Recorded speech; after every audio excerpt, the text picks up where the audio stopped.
everybody, it's Lisa Derby Oden here, Project Development Coordinator at MassMEP, and I'm here today with Wayne Newton of TrueBounce. And so Wayne, it's a pleasure to be with you today. And I'm hoping that you can tell us a little bit more about yourself and your company and what you make at your company, and then maybe also a little bit about how you've worked with MassMEP up until now, and how we've been a resource for you. Yeah, well, thank you, Lisa. Thank you for having me here with you to have this opportunity to let you know about my business. I was pretty much a 27 to 30 year contractor, self-employed since I was about 20 years old. And we ended up selling my business to, which is currently now the co-founder of this company, TrueBounce.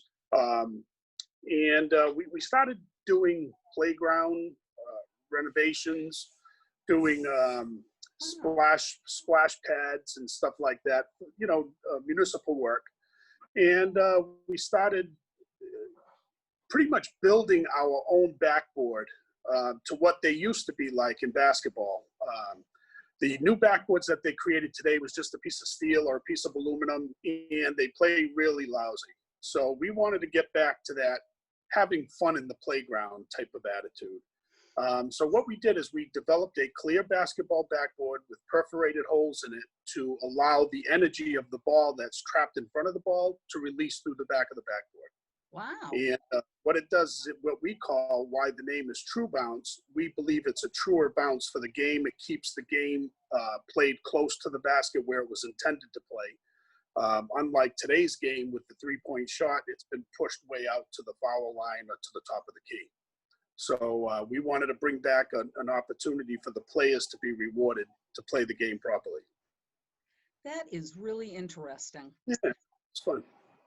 And so, and innovative too, I think. It sounds to me anyway. I must admit that I am not a huge, I don't know a lot about basketball, I guess is what I'm trying to say here. But right. It sounds like a great thing that's going to make a difference to the people playing the sport, which is wonderful. Yeah. So can you say a little bit go ahead. Which it does. It actually, we have the preferred basketball backboard for New York City, Boston, Atlanta, wow. San Francisco, Sacramento, and you know, a lot of different places. So what it does is it does reward the player. It's kind of like if you play golf and you have an old driver compared to a new one, you get better results out of the new one. So that technology that we put into that board to allow that energy to be released is patented. We have a utility 20-year patent on it, and it is a pretty unique product. It works. Interesting. Yeah. So how did you get to become acquainted with MassMEP, and what kind of work have you done with MassMEP? Well, I was in a southeastern Massachusetts CEO group, which was brought on by the chamber, the local chamber, and the small business administration. Yeah. In this chapter, and we met Mike Pryor through that group, and Mike became a member on that group as well, and I really got a lot of resources and a lot of knowledge, a lot of energy from Mike. Mike was a great man. Mike was a good guy. Yes, definitely. Yeah. So that's how we became acquainted with MEP. That's great. So let's talk COVID-19. Of course, that's on everybody's mind. I mean, how can it not be nowadays, right? Can you tell us a little bit about how COVID-19 has impacted your business?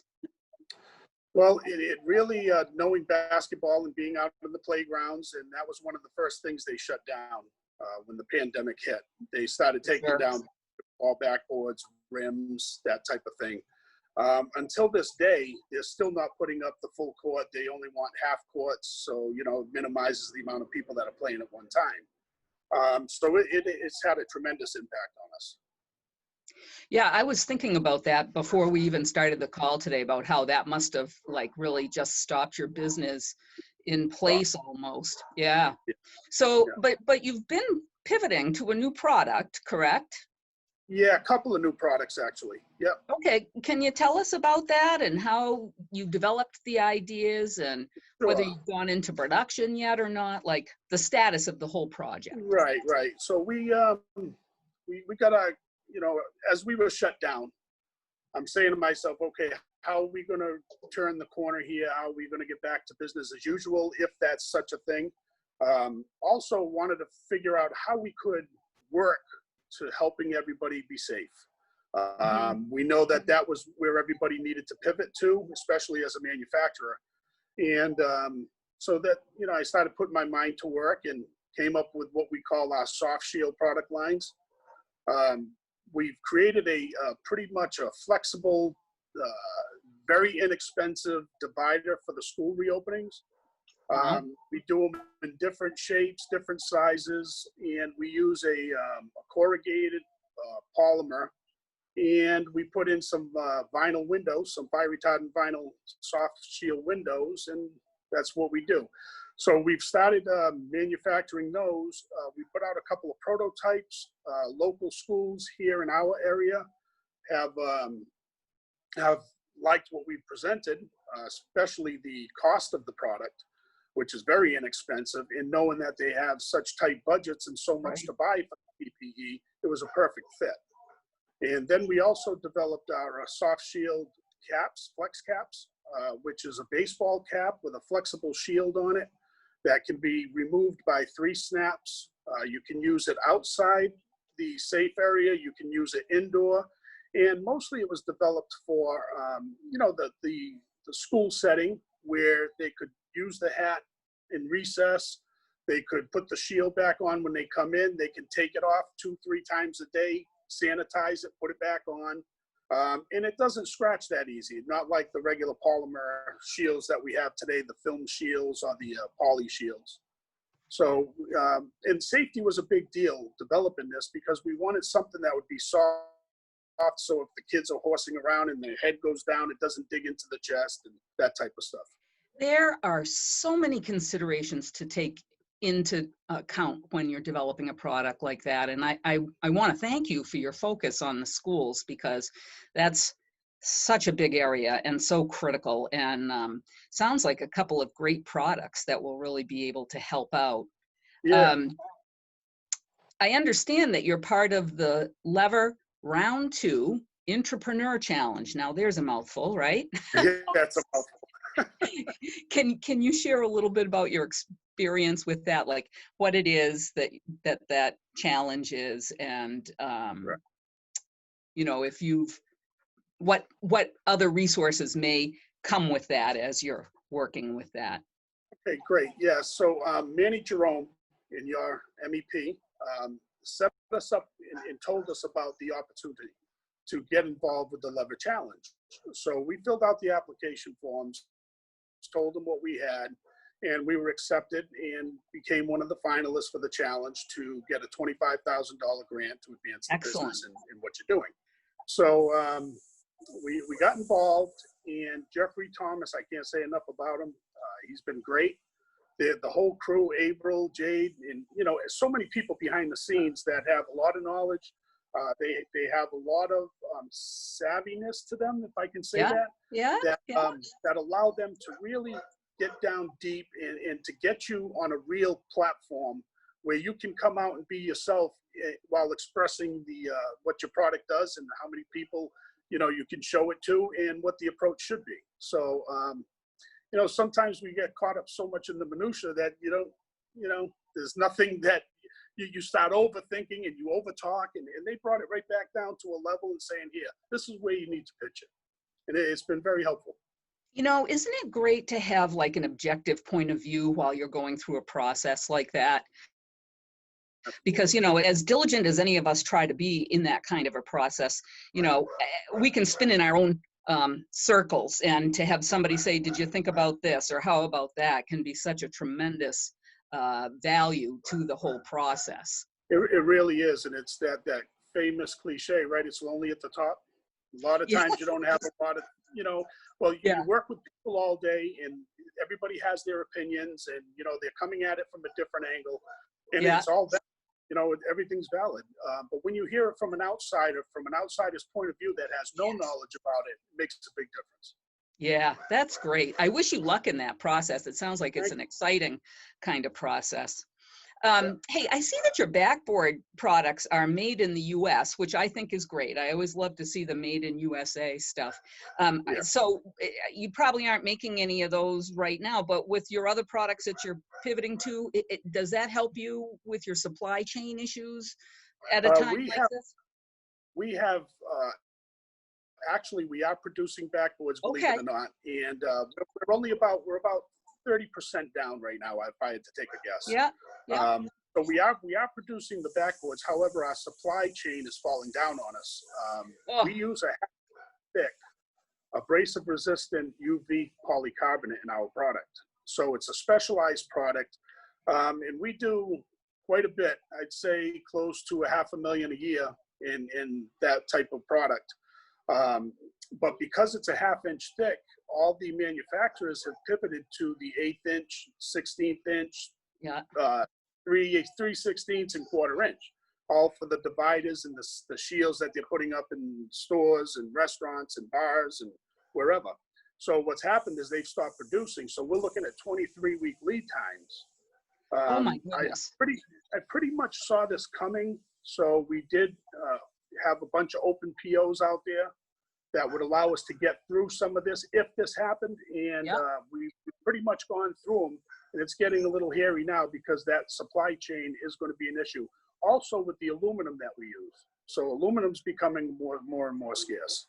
So do you think that there will be supply chain improvements that are made as a result of everything that's going on with COVID-19? Do you think things will get strengthened, down the road a bit? That's a great question, and I don't believe I have the answer to it. But what I can tell you, I know that a lot of people right now, it's convenient to stay home. We know that they're getting supplemented that $600 plus unemployment. If you don't feel safe, you don't have to come in, that type of thing. And I think that's what's going to hurt the supply chain more than anything else. Is these if the manufacturers ramp up and they start pulling 2-3 shifts, or they expand their manufacturing facilities and have the personnel, then it could be short-lived. That's my hope. Yep. Well, for your sake, I hope so too. Right. Hey, we're coming kind of to the end of our conversation here today. Is there anything else that you'd like to add? I would just like to put another prop out there for you guys. MEP, for anybody who watches this, it's a great organization, a lot of help, a lot of resources. It allows you to think outside the box and think in different ways that you really haven't, thought about doing 9 times out of 10. And the grant programs, we just entered into a grant program for the marketing, the 50/50 marketing grant. Right. So we were just awarded that, and we're going to use that. We were actually going to use it for the basketball, but I think we're going to pivot that to the PPE. Well, thank you for your kind comments about MEP, Wayne. I'm obviously partial to the organization, but it's great to know that, that manufacturers also feel positively about our organization. And I want to thank you so much for taking your time to speak with us today. And I also want to thank you for, all of your efforts towards the COVID-19 and, having that be one of your first thoughts actually in the downturn of things of how can we help? I mean, we're hearing that from so many people, and it really is heartwarming to hear that, and it's inspiring to hear that. So I want to thank you so much for your part. Well, thank you, Lisa. And one of the main things, excuse me, one of the main things that I failed to comment on, the real purpose was all the focus has been on the stop of the spread of the disease, and nothing's been focused upon contracting it. So that's what really got us to go down. Okay, how can we be more helpful than just stitching a mask or putting out a shield that everybody else is doing? What can we do that would be safer, pretty quick to get to market, not too much supply issues, and most of all, to be safe. My daughter is a special needs teacher, at the Yeah. high school level. And the biggest thing that she had a problem with is not being able to see the facial expressions of the students, the teachers. And that's what really pushed me to go to the hats. That's great. Yeah. You know, and it's so to have that kind of input too into your product development. That's wonderful. Yeah, incredible. Yeah. Yeah. Well, thanks again for joining us today. I look forward to our work with you more in the future, and maybe we'll have you come back and do another interview sometime down the road. Well, thank you, Lisa. Appreciate the time and the opportunity, and you guys are great.